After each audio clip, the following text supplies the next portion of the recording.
Hey, folks. Good evening, everyone. Thank you so much for joining us. Hope it's warm where you're at. It's not so warm in central New Jersey, but, it is February. So what can you say? Um, Tonight, we're really pleased to have with us Tracy Smith. Tracy is a wonderful author, a pastor in the Chicagoland area. She's written a whole series of books called Faithful Families that I know a lot of folks have been using and just love. So, but tonight we're going to talk about building your network as an author through relationships with other authors, which I think is an incredibly underutilized, underappreciated avenue. And Tracy's one of the folks that recognizes the importance of that and uses it well. So Tracy, thanks so much for joining us. Thanks, Brian. It's good to be here. So what I'd like to do to start off is just, go around the room and let folks introduce themselves. Tracy, maybe you could go first. Sure, I'd be happy to. I think I have a little introductory slide in my slides too, so I won't repeat it. But as Brian said, did you say I'm a pastor? I'm a pastor, a mom, and an author. And if there's like Venn diagrams of those three things, that middle spot is my favorite spot where all of those things overlap. I'm really excited to talk about building an author network because it's one of my favorite things. I send out a newsletter every week to about 4,000 youth and children's and family ministers. And it was built by promoting and lifting up other authors, and it's helped me tremendously. So I am excited to talk about that, and I'm excited to hear about who you are. And this is really your time. I made some slides I might zoom through, but I would love to hear if there's questions that you have. Just fire them away. Yeah. Excellent. Thank you, Tracy. So Sarah, why don't you go first? Go next. Hi, everyone. Thanks for hosting this. My name is Sarah. Tracy, I think I watched a video that you did recently. Looks cool, but anyway, I write poetry mostly, and I'm writing a Imaginary Mice series, and I'm just happy to be here. I like this group. I look forward to it every month. So anyway, thanks, everyone. Thanks, Sarah. Hi, Jenny.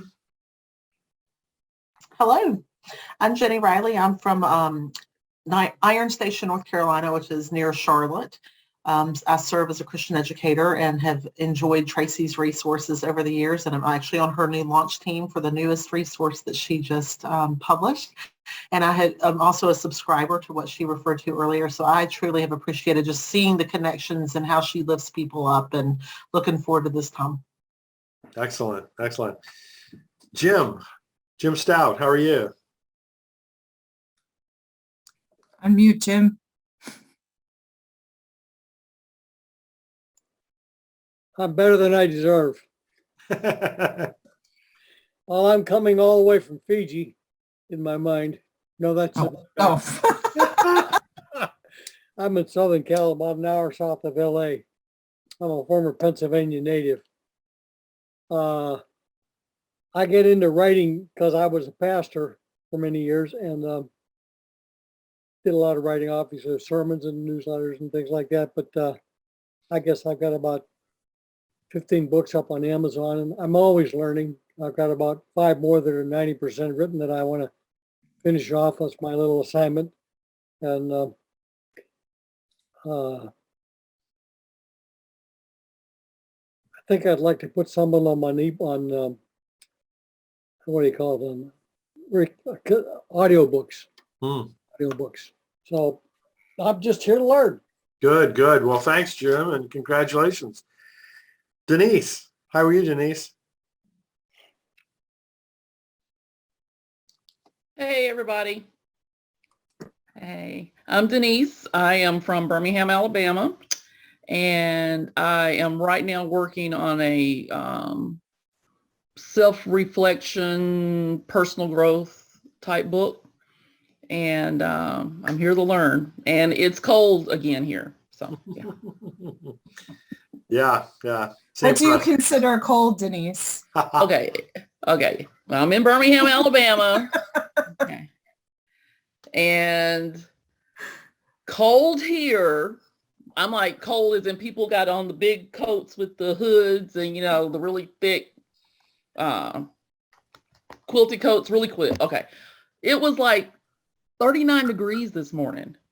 All right. That's, That would be a heat wave in Chicago. I mean, I thought you were going to say 50 or 60. So Okay. But at I'll allow lunch, I got to sit outside at the picnic table and it was really nice. But then when I got home, when I went back to the car to leave, it was cold again. You know, we have all 4 seasons in one day. Yeah, I believe it. Yeah. And Sarah, we still have our Christmas tree up too. It just won't get back in the box. Yeah. Good, good. Good. Oh, thank you, Denise. You're Hi, welcome. Ann. Hi, my name's Ann Whitney, and this is the first time that I've come to this group, although I've meant to for a lot of months before I finally got here. I'm in State College, Pennsylvania, which is where Penn State can be found. That is my And- hometown. That's right. Is that right? That's right. A lot of stouts around here for sure. I'm a professor at Penn State, and my area is writing education. But only in the last couple of years have I been writing more around spiritual topics and for a faith audience. And I have a book out as of October called Inkwell it's with Broadleaf Books, and it's about using writing as a spiritual practice. And so I'm trying to do more in that area. It was really fun to do. And so I'm looking for people like you. Good, good. Thank you, Ann. Thanks for joining us. Hi, Kyle. Hello. Happy to be here. I am from all the way in Calgary, Alberta in Canada. And so happy to be here. And I'm a priest in the Anglican Church up here and started taking writing seriously about 2 years ago. And so I'm not in the book place yet. I write for various online publications. And I'm really just kind of in the platform building stage. And so really interested in terms of how connection with authors. I often struggle because a lot of the stuff is US focused and I'm trying to find a way to do this in Canada. And sometimes I can't find the groups that I'd like to. So I'm really interested in what you have to say tonight. Good, good. Thanks for joining us again, Kyle. Karen, how are you, Karen?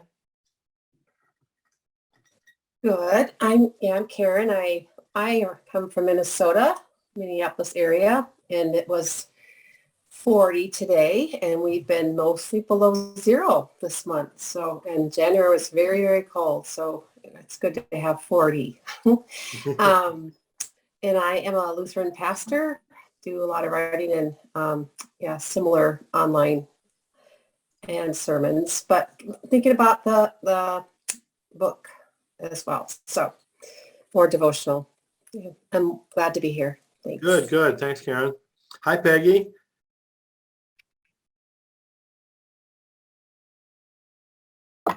Hi, everyone. I'm Peggy Turpin. I'm zooming in from Monroe Township, New Jersey.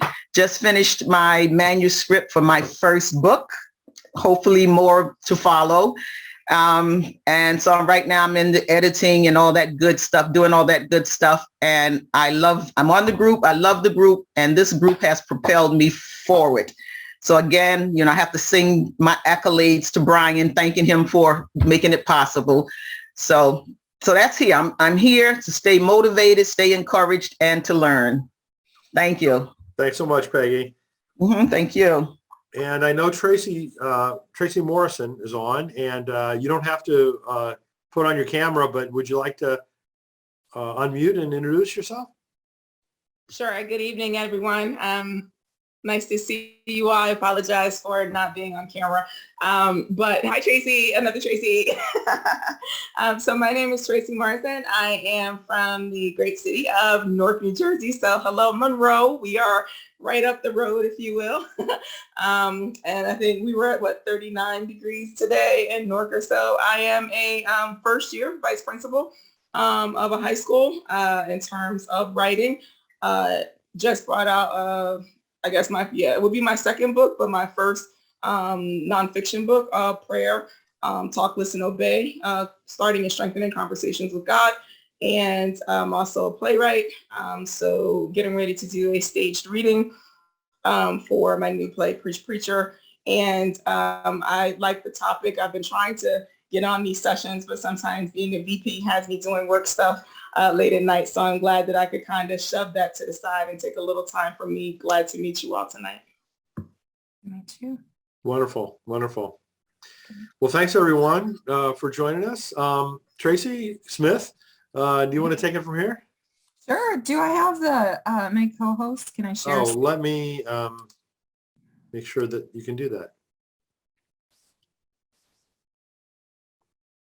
I can ask for it. Maybe not. I think you should be able to now. Am I good? Okay. All right. Are we good? Okay. Sometimes it gets a little wobbly. All right. So I already introduced myself, so you don't need to see that. Those are my books. They're all in the series. I keep joking about it, like, I don't know what's next. Faithful Families for your car. I don't know. Your road trip, your pets. I don't know. Today we're gonna go through like, what do I mean by authors and author networks, and maybe talk about the difference between friends, acquaintances, frenemies, enemies, and colleagues. I think we have all of them. Why to build a network, how to do it, how not to do it. Things I think you'll have to wrestle with, and what I think, but I could be wrong. And that actually applies to all of this, right? It's just one person's opinion. So push back, tell me where that's not been your experience. I think it's, and then I'm going to give you my winning formula for asking for something. Because when you're an author, you have to start asking for something. You have to start asking people to blurb your book or post something on Instagram or whatever. And this is what I think is a winning formula for that. So, I think your author network includes acquaintances, right? People you've met. I think it's kind of weird sometimes you get into writer worlds and people are like, well, do you know so-and-so? It's like, well, I know them. They're my Facebook friend, but we don't talk. It's weird, right? And then you don't want to claim somebody as your friend if they're not your friend. But I like to think of it sometimes as colleagues, right? That's how it works with your work colleagues at a church or in a school. For Tracy, people that you work with, but you maybe aren't BFFs. Then there's people that I think are like, they're influencers, right? They have a bigger platform than you. They're not as well known as you are. You're kind of asking them for a favor. Frenemies is mostly a joke, but people that you're like, oh, well, we're friends, but I don't know. And then straight up enemies. I encourage you not to have any of them. One of the reasons I was so excited about doing this talk with Brian is that Brian is in the business of talking to spiritual writers. And I really, really think that there is spiritual practice to building your author network and maintaining good friendships.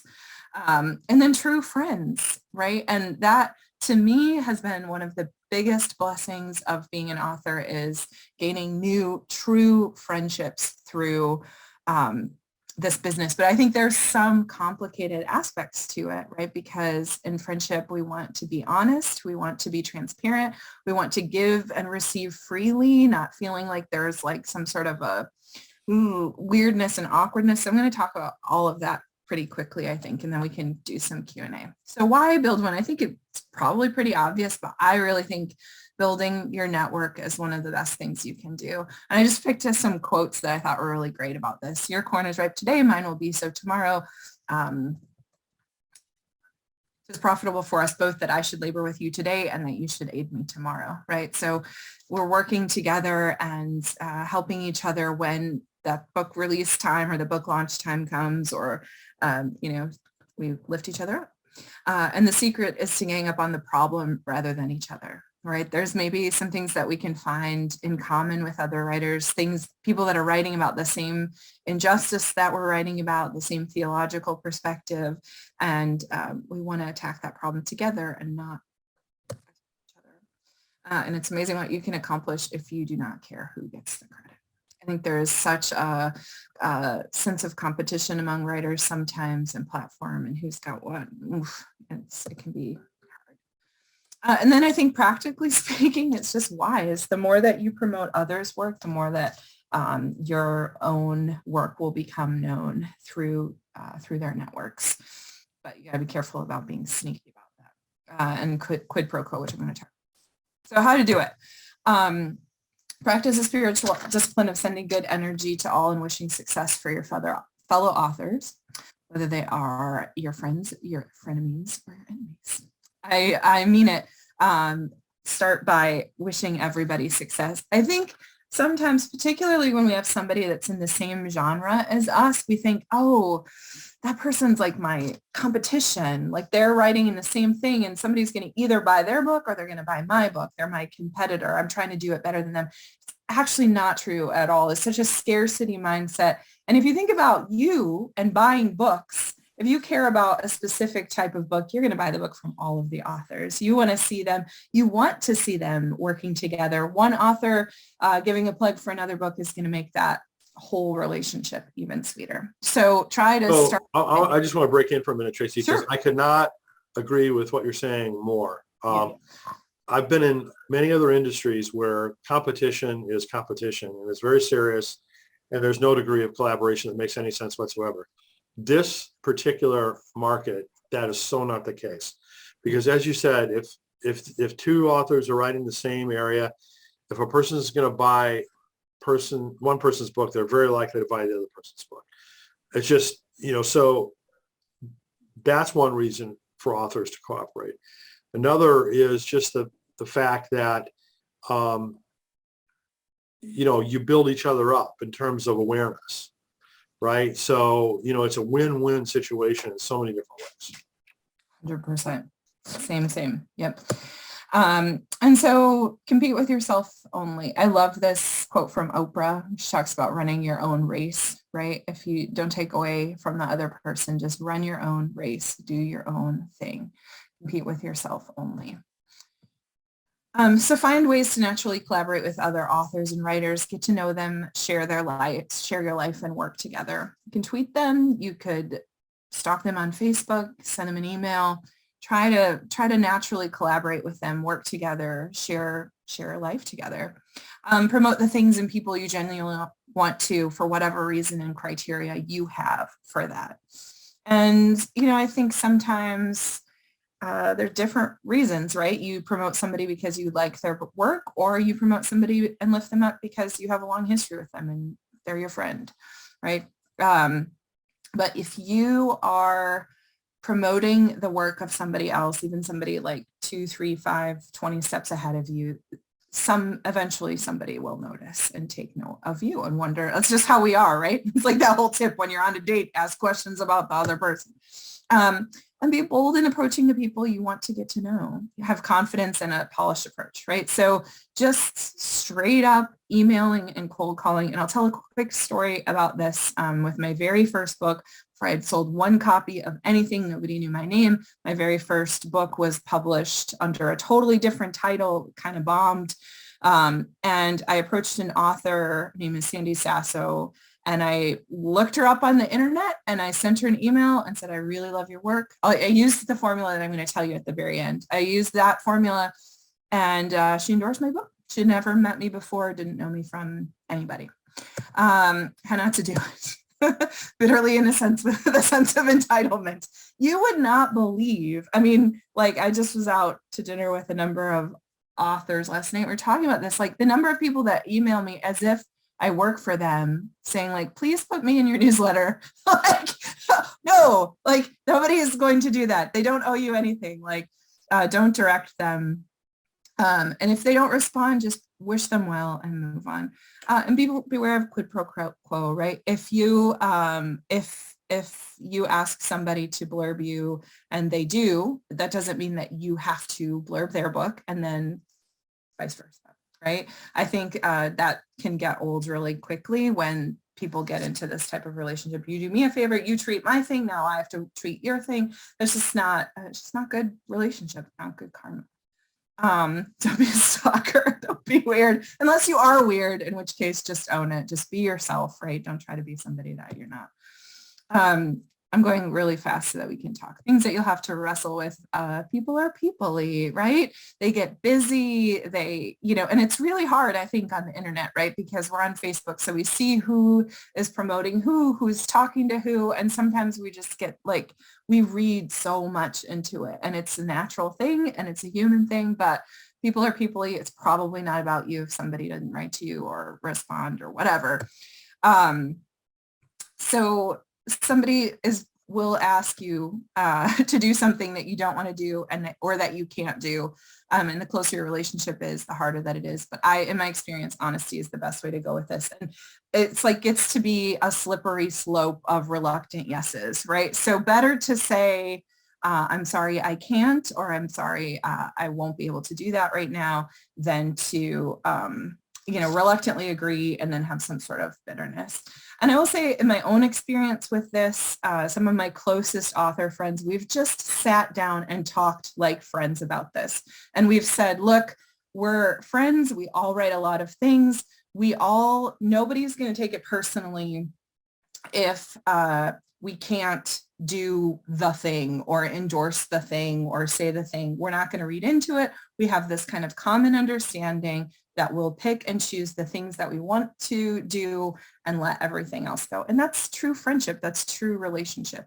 So I do encourage you just to be straight up and not to lie, because to be consistent, right? If you say to somebody, I'm not doing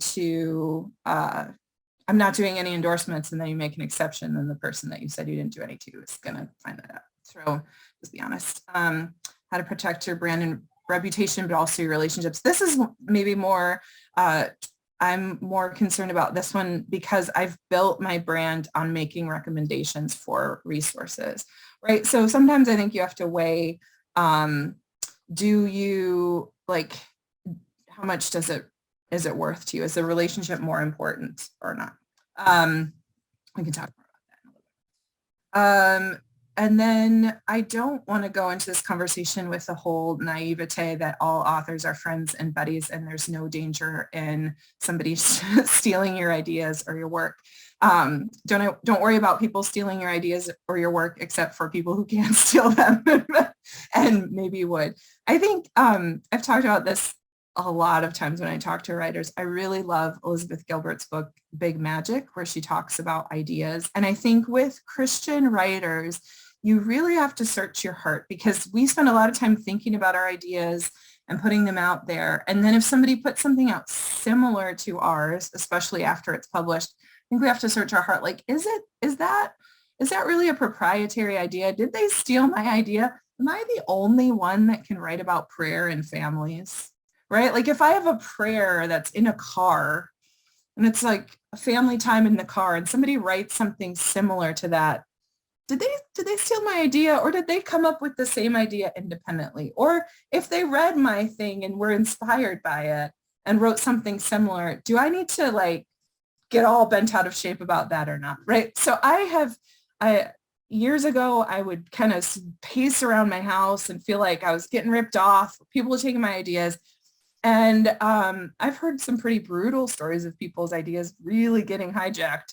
But unless somebody is actually writing down word for word what you wrote, I think it's almost always better to let it go. Assume that it is the magic of ideas that land on different people at the same time, same place. But it is something to think about. And I wouldn't go sharing your book proposal ideas with editors if just willy-nilly. Some other things I think, but I could be wrong about these in terms of building your author network. This, I would be curious. I'm curious what you think about this, Brian.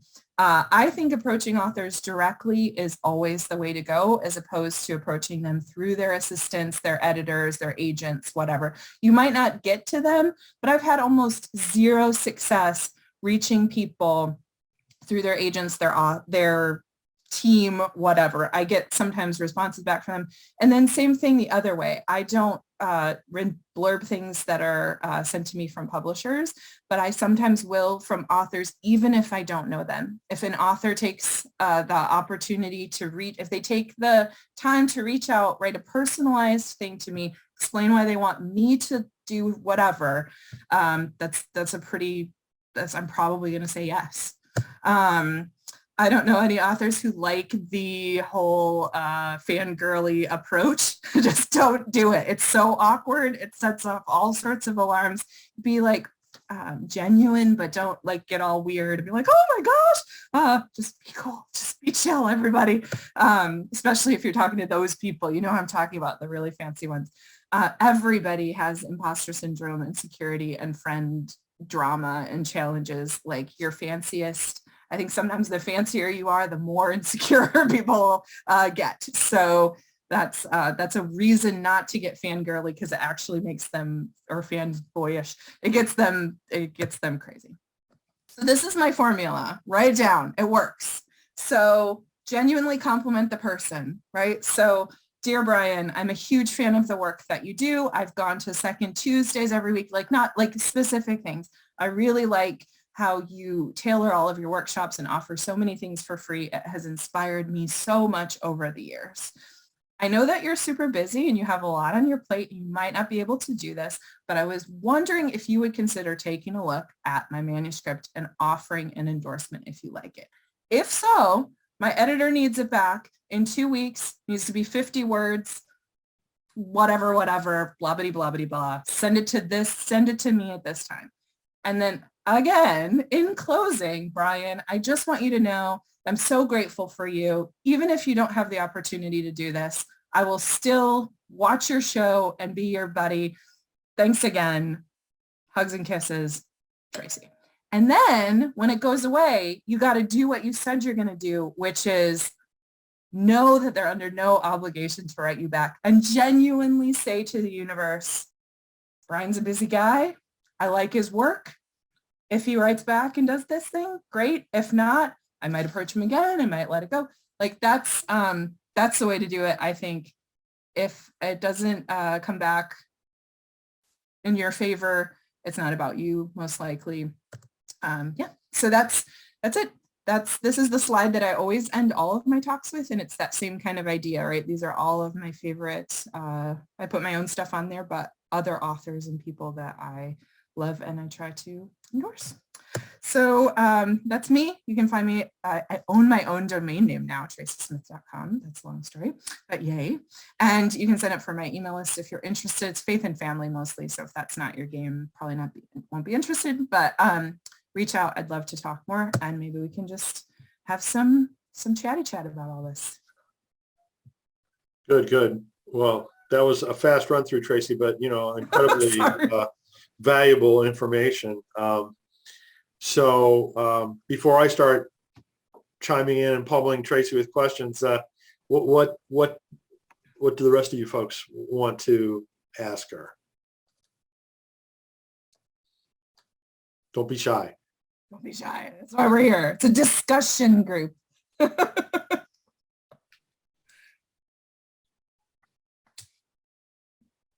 Tracy, that was so good. I could just think about that stuff and talk about it for like hours. I have a question about something that you said about not trying to take credit, stuff like that. And something I'm having trouble with is I made a choice along the way to kind of be compromising and easy on myself in terms of like behavior and stuff. So I haven't been strict about things like that, credit. Like I kind of like let myself take some credit. Sometimes I brag, sometimes like complaining, stuff like that.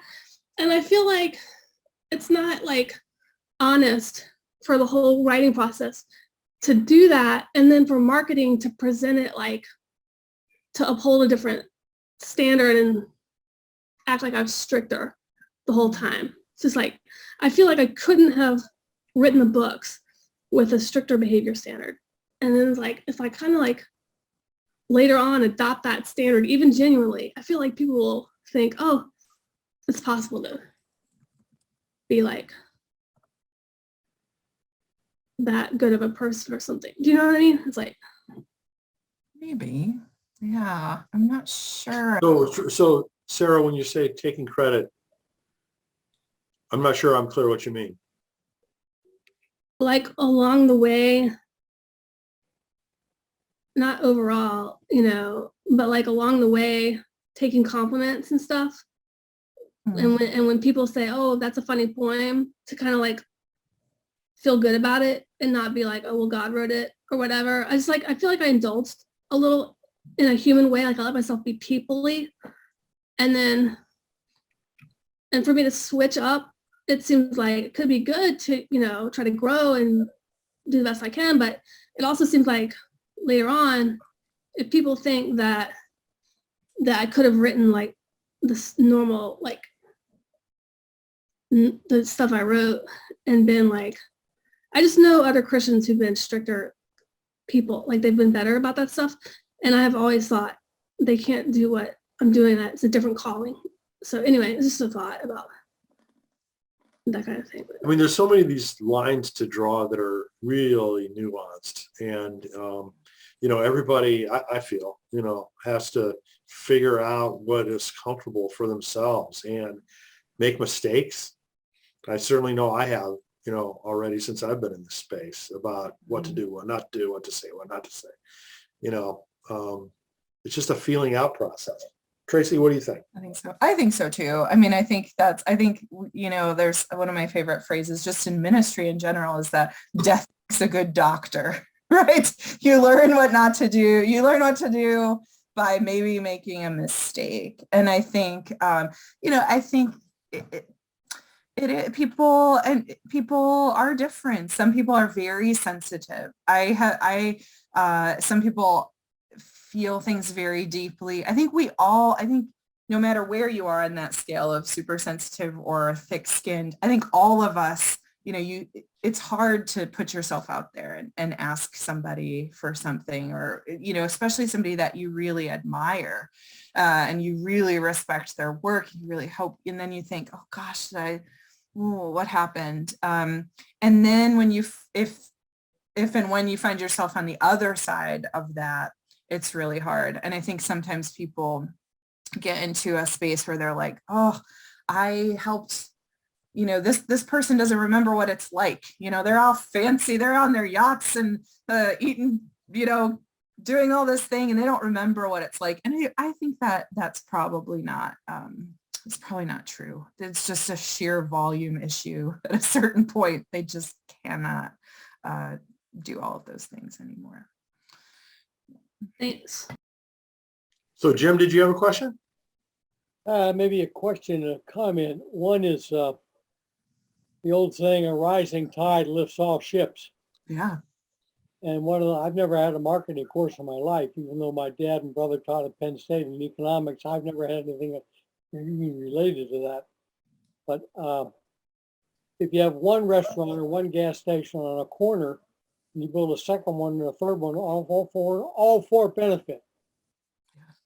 And I was in a secular writers group about 20 years ago, and they had two Hollywood screenwriters out of work. And I took two of my things on abortion, which I thought were just fantastic.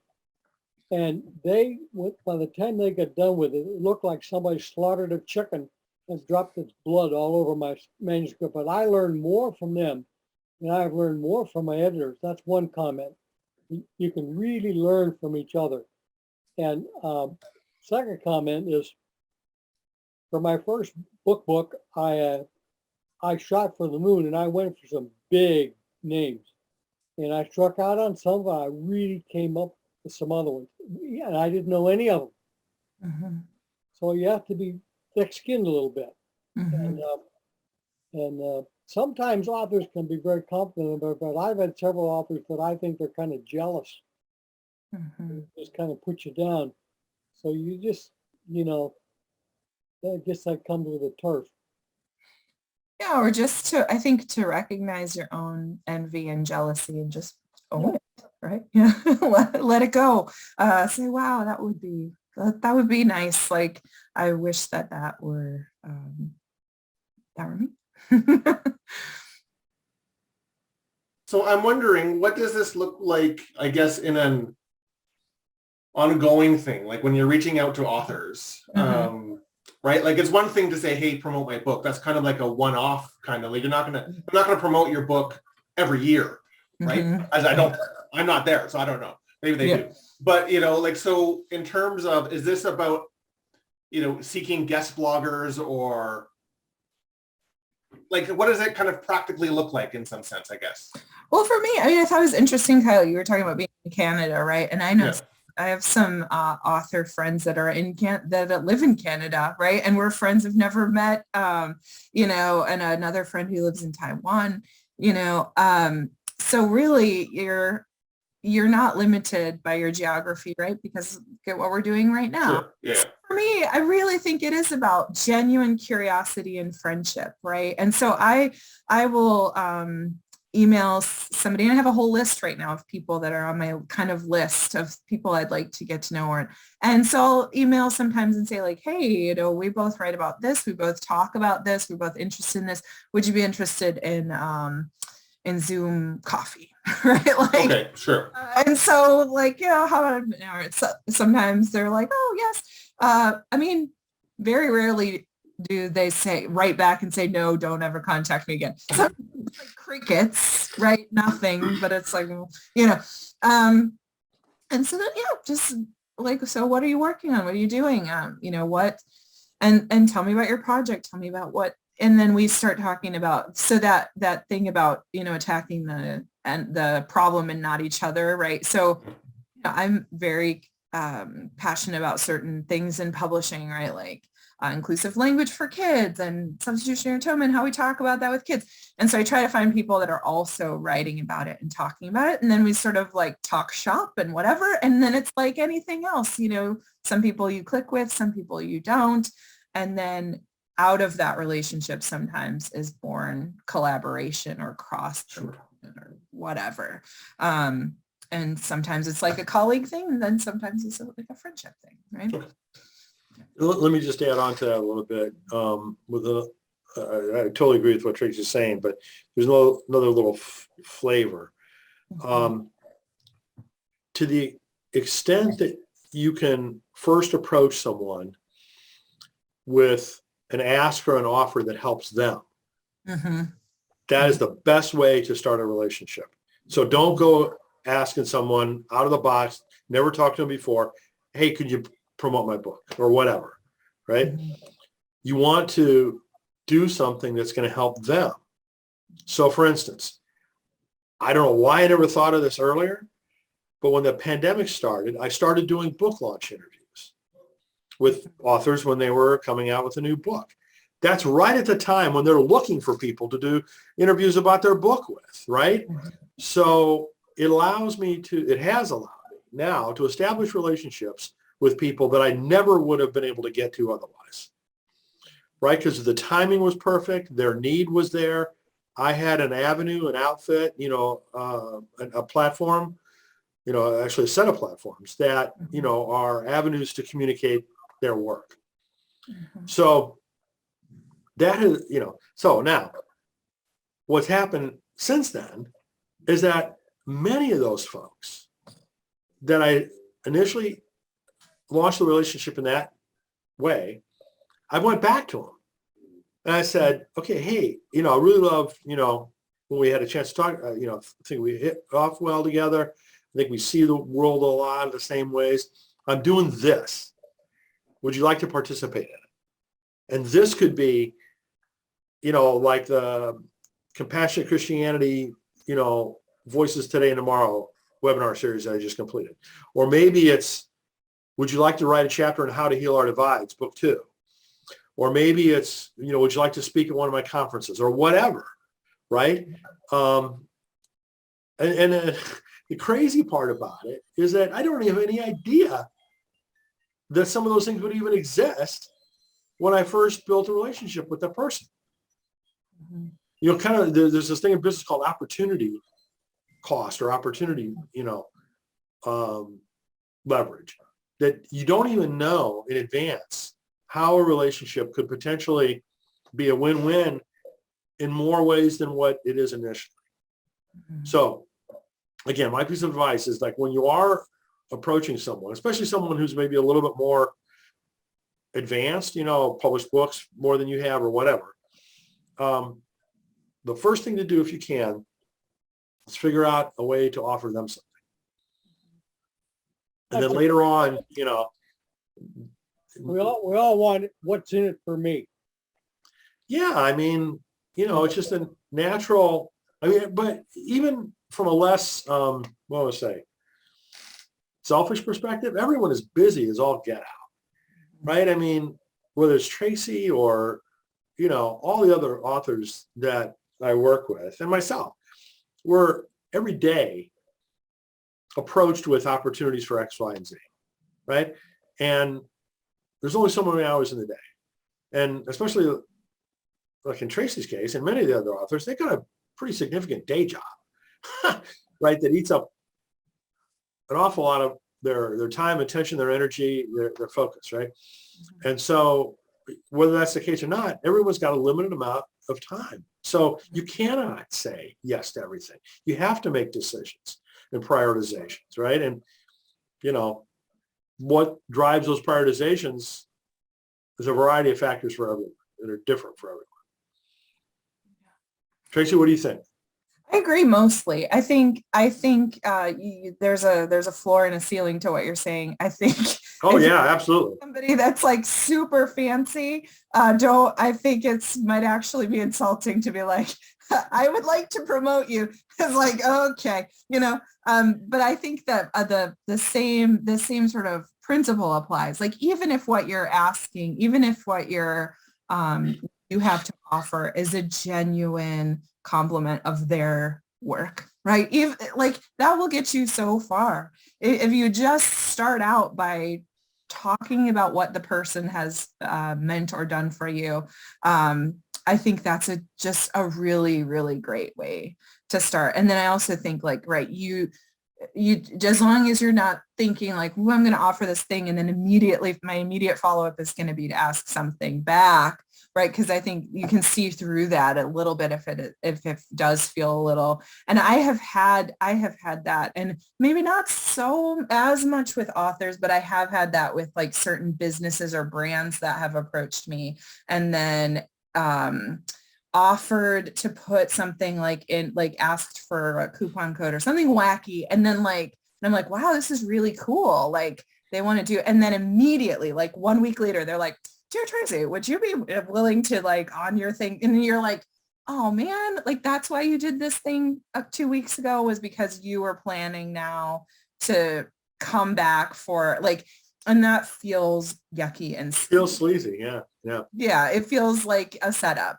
So I think like, I think that's one thing that Brian, you do really well is to just focus on a relationship and a friendship and know that, it's like anything in life. Some of the things go one way and sometimes they don't. And I think to not,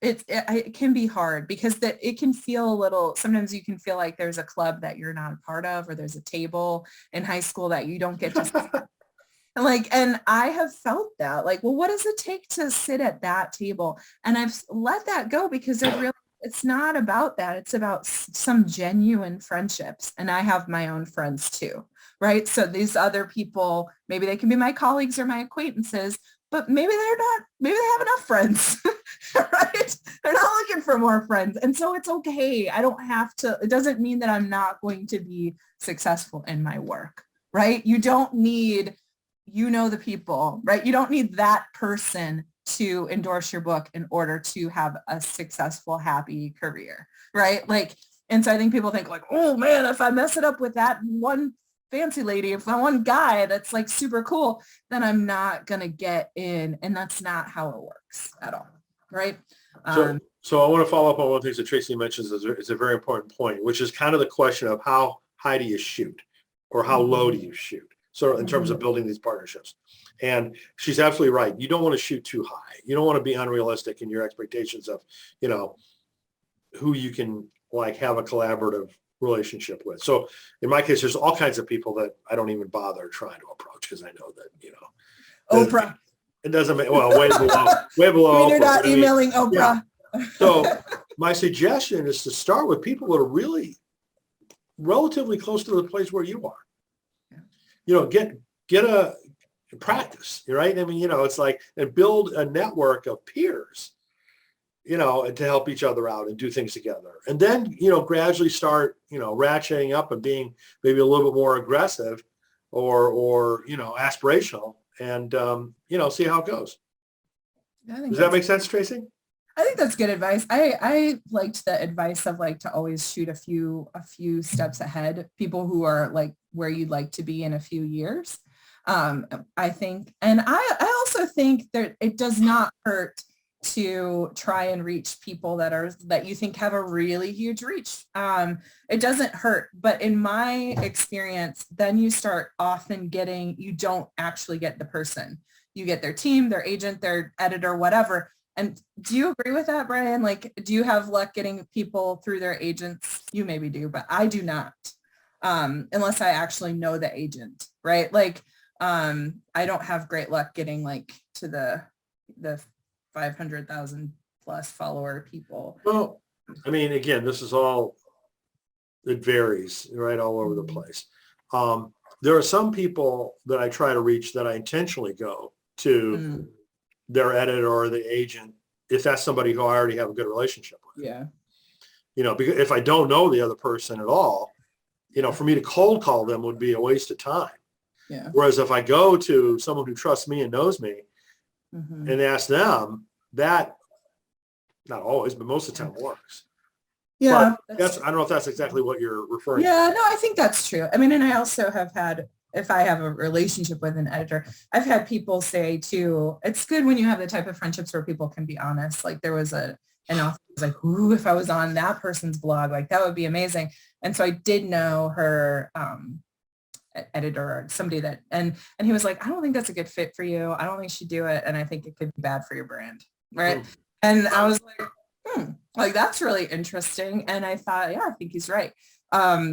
So yeah, I think that's true. I guess for me, and maybe it'll change at some point in my life, but for now, I do not, I don't respond to editors and agents that I don't know ever. And if their authors were to approach me, I would. So I don't know, maybe that's just a personal pet peeve of mine.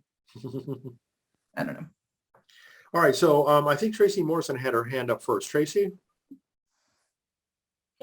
So I was just thinking, just in terms of, Tracy, when you were saying to, you know, in terms of protecting your brand and your reputation, I just feel like at the end of the day, like our responsibility is to just be authentic, right? That, you know, we are who we are, especially if you're a Christian writer.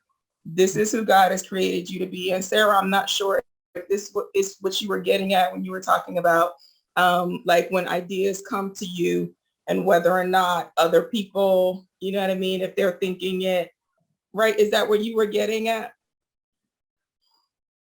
Not as much as having the same ideas of just like, if I'm the one who think of it like guarding the credit in kind of a selfish, like not a martyrdom way, not like sacrificial, but kind of like a middle ground of behavior instead of right. Like, okay, got you. So, and I was thinking in terms of at the end of the day, like, as a Christian writer, you have your relationship with God. If that's what he's deposited in you, then that's what he gave you to share with the people. And because we are co-creators, you can say, thank you, God, for giving me that idea. And when other people say thank you, it's a thank you to him, but also a thank you to you for your obedience, for sharing what he gave you. Did that make sense? Right. So, you know, yeah, there is a space where, you know, you have to kind of, because other people may not, if you will, pat you on the back. And what we do is not for really other people to pat us on the back. It's to make sure that he's given us an assignment. We complete that assignment. Don't really know how it's going to all turn out, but as long as we've done our part, then the rest kind of handles itself, right? So when other people acknowledge that, it's really an acknowledgement of him, and it's bringing him glory. So you can kind of smile a little bit, but you don't want to, as the kids say, pop your collar like, haha, yeah, it's all me. Because now you're taking the shine away from him and giving it to yourself, right? So it's finding that balance. And when you're in relationship, I find that he checks you if you get a little, too high and mighty, right? So it's staying in contact with him. It's being authentic no matter who you're with, because we never know who's in the room, right? We could think that, we know everybody, but you never know. So just being you always, using your gift to glorify him and let the rest do itself. Like that's kind of the space that I'm in right now, and if you rock that, I think you'll be all right. I think we'll all be all right. Yeah, I think that's a good word, right? To think about the larger purpose of what you're doing and who, the point about not knowing who's in the room is a really good one too. The Christian publishing industry is kind of insular. So if you really tick a lot of people off in a hurry, you might have some work to do to undo that maybe. Good. Anne, you have your hand raised. Go ahead. Yeah, I really appreciate this conversation because one of the things that I am experiencing with writing for this new to me, faith-related audiences, like in my other writing world, which is education and writing for teachers and about teachers, I know people, I have previous work and a reputation. There's like reasons why I would be talking to someone. And a lot of what we're talking about is just how do you approach somebody you don't know to have some kind of relationship. And I struggle with that because, you don't want to just walk up to somebody at a party figuratively or literally and go like, hi, and then just stand there, right? You want to have like a reason you're talking to them. And so as you've been talking, Tracy, I was trying to write down like, what are some reasons you're talking to somebody? And one I heard really strongly was pay them a compliment. And I know that as an academic, I've received that sometimes, and it's been amazing for my feelings about my work, and that the conversation could just start with a compliment. I think that's really great. I heard ask for a blurb, which is huge. I really didn't know when publishing this book that I could be approaching strangers. Well, that's also dependent on your publisher too, right? Some of them will. They want to have some control over that. But I would say the thing to approach them on is the work, right? Like whatever you're writing about spiritual writing, find somebody else that writes about that and say, well, what, do you know Eileen Campbell Reed, by the way? I know of her. Yeah. I don't know. Yeah, she runs a writing group. It's called Table. You could absolutely come. Any of you could come. So she's interested in that. She researches that.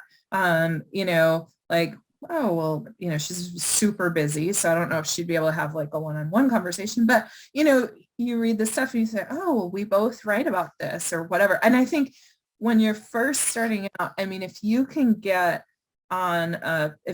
be a speaker at a conference where the people that you want to be connected to are speaking, that is one of the best ways. Even if they're like keynoting and you're doing a little workshop, apply to those, do them for free, right? Try and get in there, because that is where, as a speaker, you have access to the other speakers usually.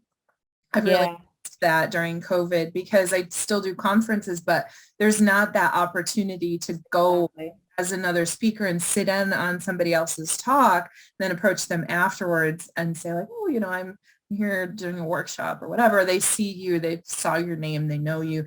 So that I think is a great way to get to know other people in your space, is to be, first as an attendee, right? And then if you can get in as a speaker, that's even better. Right.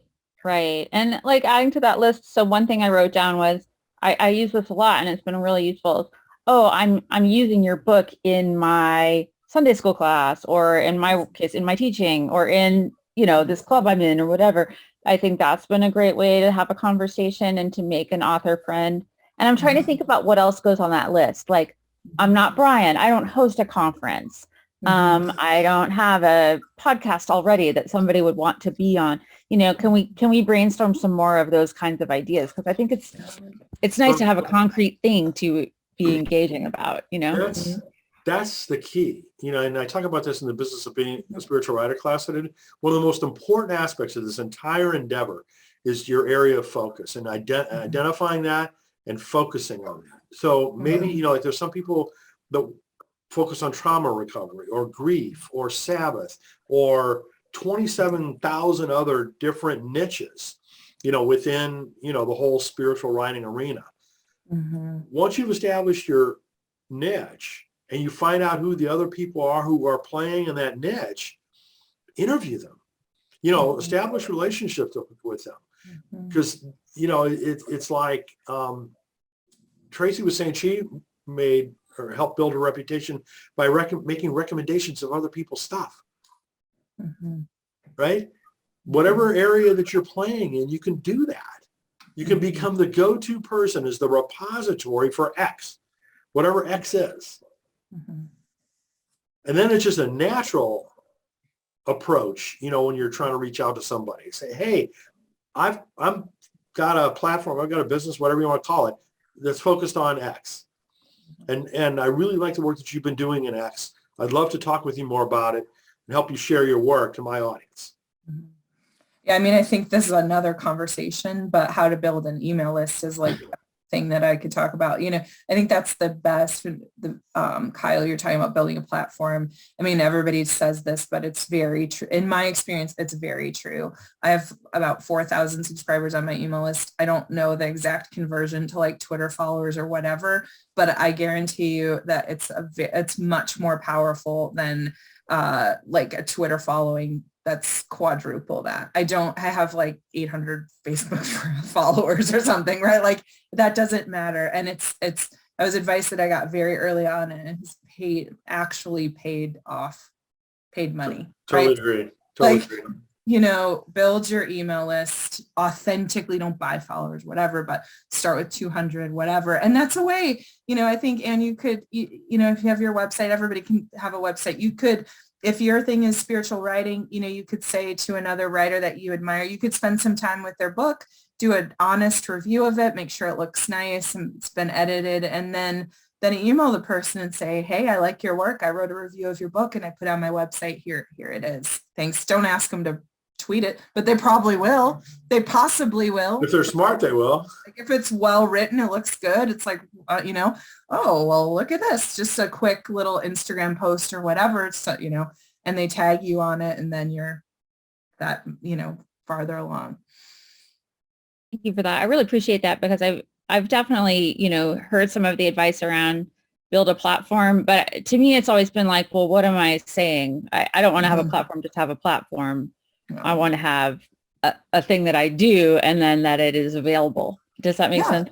So that's really a helpful way of thinking about it. Some sort of a service is what Eileen, you should check out her stuff. I mean, she's constantly serving other pastors and writers, and that's what I try to do, right? Like it's a newsletter that's just about promoting your book. Who wants to read that? It's like a commercial. It's like junk mail, right? But if you have a thing, it's a devotion that you send out every Monday, or you have my newsletter, I based it off of Tim Ferriss's 5 Bullet Friday. Sends out this thing every Friday, and it's like links to this weird crap, but it's amazing. You're like, oh, this is interesting. And so I was like, well, I could do that, like 5 links every week to stuff that I like. And then I started, people started really, really liking it and looking forward to it. So what could you offer to people? That's like, what can you genuinely give to them? Not like, how can you talk about yourself, right? What would they really want? And if it matches with the theme of what you're writing about, that's the best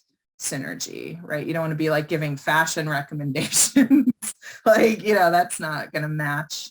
But what's in your space that people would want? If you're a camera person, the best cameras to buy straight to your inbox. I don't know. Brian has a whole course on it that you can buy for $19.95 installments. I'm just kidding. Good. So I think we're just about out of time. Any last questions that anybody wants to ask? Brian, is there any way that we could somehow, with each other's permission, get emails or something so we either Zoom or communicate with each other? Probably the best thing to do is to join the Writing for Your Life Facebook group. So I normally restrict that to people that have attended one of the conferences. either in person or online. But if anybody here would like to join, just do that, and then you can communicate, with other folks. But I don't normally share people's email lists. I feel that's privacy. Sure. thing. Good idea. Oh, can I just tell Peggy congrats on finishing your manuscript? Yeah. That's Yay, amazing. Peggy. Yes, good luck. So next month in March, we're going to have Dorena Williamson. Dorena's a Nice. children's book author who has spoken at a couple of our conferences. And so we're really looking forward to speaking with her. That'll be, I think it's March 8th. What's she going to talk about, Brian? I don't remember. Okay, check the website. Sorry. That's all right. Sorry, I shouldn't have put you on the spot. It's too late in the day. I'm Yes. blank on that one. Especially for you. Hey, whoops. Yeah. But I'll figure that out. I'll let people know sometime before March 8th. All right. So thanks everyone. Really appreciate you being Thank here. you. And Tracy, thanks so much for joining us. Really. Oh, thank you. It was really Enjoyed it. fun. All right. Take care. All right. So long. Bye-bye.